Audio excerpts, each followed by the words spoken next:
TDP అధినేత చంద్రబాబుతో పవన్ కళ్యాణ్ భేటీ ముగిసింది. జూబ్లీహిల్స్లోని చంద్రబాబు నివాసంలో ఇరువురు కూడా సమావేశమయ్యారు. సీట్లు, అభ్యర్థుల ఎంపిక, ప్రచారంపై ఇరువురి మధ్య చర్చ జరిగింది. బీజేపీకి కేటాయించే స్థానాలపై చర్చ జరిగినట్లు తెలుస్తోంది. బీజేపీ నుంచి వచ్చిన ప్రతిపాదనలపై సమాలోచనలు చేసినట్లు సమాచారం. ఎన్నికల ప్రచారంపై ముఖ్య ప్రాంతాలపై కీలక దృష్టి పెట్టారు. ప్రచారంలో ఉమ్మడి హామీలపై చర్చించినట్లు తెలుస్తోంది. టీడీపీ అధినేత చంద్రబాబుతో పవన్ కళ్యాణ్ భేటీ ముగిసింది. ఈ భేటీకి సంబంధించిన అప్డేట్స్ మా ప్రతినిధి రాణా అందిస్తారు. రాణా, చెప్పండి, ఈ భేటీలో ఎటువంటి అంశాలపై ఇరువురు కూడా చర్చించారు? అయితే దీనిపైన మీ దగ్గర ఉన్న అప్డేట్స్ ఏంటి?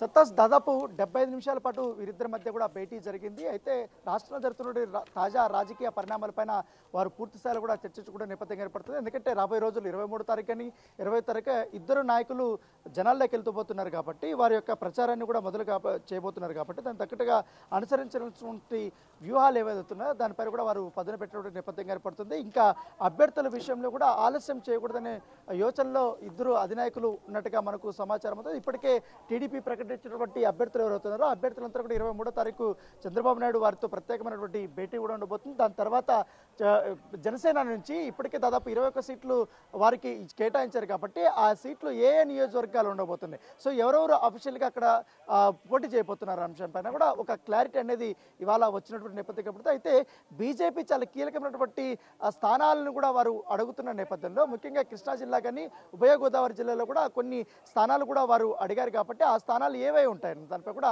ఒక చర్చ జరిగినట్టుగా మనకు తెలుస్తుంది. దాంతోపాటు ఈ రాబోయే రోజుల్లో ఉమ్మడిగా 3 పార్టీలు ఉన్నాయి కాబట్టి ఉమ్మడిగా ఏ హామీలు ఇవ్వాలన్న దానిపై కూడా వారు ప్రచారంలో ఏ అంశాలను ప్రస్తావించాలన్న దానిపై కూడా వారు ఒక క్లారిటీకి వచ్చినట్టుగా మనకు సమాచారం ఉంది. అయితే ఎల్లుండి నుంచి కూడా జనసేనకు సంబంధించినటువంటి ఎవరైతే అభ్యర్థులు ఉన్నారో వారిని అఫీషియల్గా కూడా అనౌన్స్మెంట్ చేయాలన్న ఉద్దేశంతో కూడా జనసేన అధినేత ఉన్నట్టుగా మనకు సమాచారం. ఇప్పటికే పవన్ కళ్యాణ్ తన పిఠాపురం నుంచి పోటీ చేస్తారనేసి కూడా ఆయన ప్రకటించిన నేపథ్యంలో దాంతోపాటు తాడేపల్లిగూడెం నుంచి కూడా బొలిశెట్టి శ్రీనివాస్ ఎవరైతే ఉన్నారో తనను కూడా అక్కడి నుంచి పోటీ చేయించాలని కూడా ఇప్పటికే రూట్ క్లియర్ అయినటువంటి నేపథ్యంలో ఇప్పటికే అఫీషియల్గా కొంతమందికి ఆయన నియోజకవర్గాల బాధ్యతలు అప్పచెప్పారు.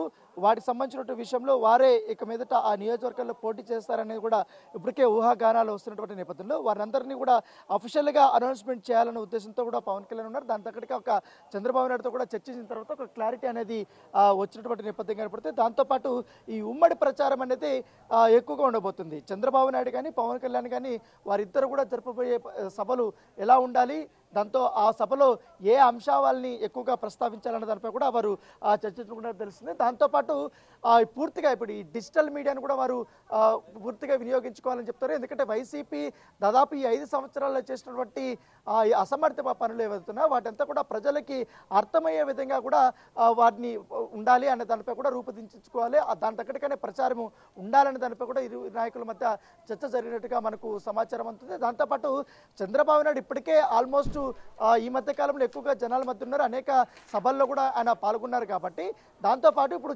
పవన్ కళ్యాణ్ పాల్గొనబోయేటువంటి సభలపైన కూడా ఒక చర్చ అనేది నడుస్తుంది. ఇప్పటికే షెడ్యూల్ కూడా రిలీజ్ చేశారు కాబట్టి పవన్ కళ్యాణ్ ఈ నెల 25వ తారీఖు నుంచి కూడా ఆయన ప్రజల మధ్యకి రాబోతున్నాడు కాబట్టి సో కీలకమైనటువంటి నియోజకవర్గాలతో పాటు ఉమ్మడి ఏదైతే జిల్లాలు ఉన్నాయో వాటిల్లో కూడా పవన్ కళ్యాణ్ ప్రభావం ఎక్కువగా ఉన్నటువంటి ప్రాంతాల్లో ఎక్కువగా పవన్ కళ్యాణ్ని ఎక్కువగా అక్కడ ఆయన ప్రచారం చేయించాలనే ఉద్దేశంతో కూడా ఉన్నట్టుగా తెలుస్తుంది. దాంతోపాటు రాబోయే రోజుల్లో ప్రధాని అలాగే చంద్రబాబు నాయుడు, జగన్, పవన్ వీళ్ళు ముగ్గురు కలుపుకొని ఎక్కడెక్కడ సభలు పెట్టాలని తరపు కూడా ఇప్పుడు ఆల్రెడీ ఒక సభ అయిపోయింది కాబట్టి మిగతా సభలు ఎక్కడ నిర్వహించాలని తరపు కూడా వారు చర్చ జరిగినట్టుగా మనకు సమాచారం అవుతుంది. అయితే ఇప్పటికే ఎంపీ సీట్లపైన జనసేనకు ఒక క్లారిటీ వచ్చింది కాబట్టి ఇటు మచిలీపట్నం కానీ కాకినాడ కానీ సో ఇవి 2 కూడా అభ్యర్థులు కూడా ఆల్మోస్ట్ ఆయన ప్రకటించిన నేపథ్యంలో ఇంకా కృష్ణా జిల్లాకు విషయానికి వస్తే మాత్రం ఇంకా సీట్లు వీరికి కేటాయించారు కాబట్టి ఎక్కడ ఏ నియోజకవర్గాల్లో వారు పోటీ చేయాలని కూడా ఒక స్పష్టత రాలేదు. ముఖ్యంగా అవనగడ్డ పైన కానీ అలాగే కృష్ణా జిల్లా విజయవాడ వెస్ట్కి సంబంధించిన విషయంలో ఇంకా ఒక క్లారిటీ రాలేదు కాబట్టి అక్కడ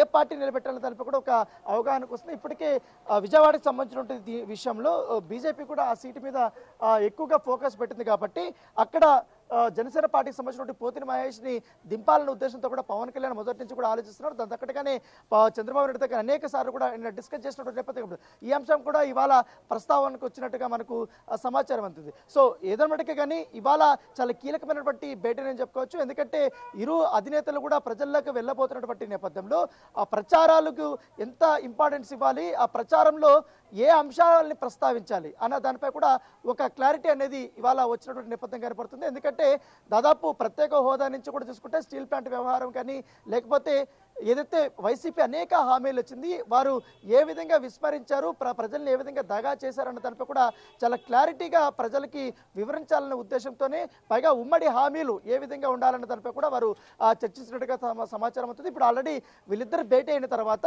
బీజేపీతో కూడా మరొకసారి నాయకులతో కూడా మాట్లాడిన తర్వాత ఈ ఉమ్మడి ప్రచారం ఏ విధంగా చేయాలన్నది కూడా ఒక క్లారిటీ వచ్చి వీరు ముగ్గురు కూడా 3 పార్టీలు కలిపి ఏ విధంగా ప్రచారంలోకి ముందుకు తీసుకెళ్ళాలి, వ్యూహాలు ఎప్పటికెప్పుడు ఎలా పదును పెట్టాలన్న దానిపై కూడా వారు చర్చించబోతున్నట్టుగా మనకు సమాచారం. మరోవైపు వైసీపీ నుంచి కూడా ఇప్పుడు జగన్మోహన్ రెడ్డి ఆల్మోస్ట్ అన్ని జిల్లాల్లో కూడా ఆయన యాత్రను స్టార్ట్ చేయబోతున్నారు కాబట్టి జన సమీకరణ కూడా భారీ స్థాయిలో కూడా వారు చేయబోతున్నటువంటి నేపథ్యంలో ఇప్పుడు చంద్రబాబు నాయుడు మీటింగ్ కానీ అలాగే పవన్ కళ్యాణ్ మీటింగ్ కానీ అలాగే బీజేపీ నుండి వచ్చినటువంటి నాయకులకు సంబంధించిన మీటింగ్లో కూడా గ్యాదరింగ్ అనేది కూడా చాలా ఎక్కువగా ఉండాలనే ఉద్దేశంతో కూడా వారు ఆలోచిస్తున్నట్టుగా మనకు సమాచారం ఉంది.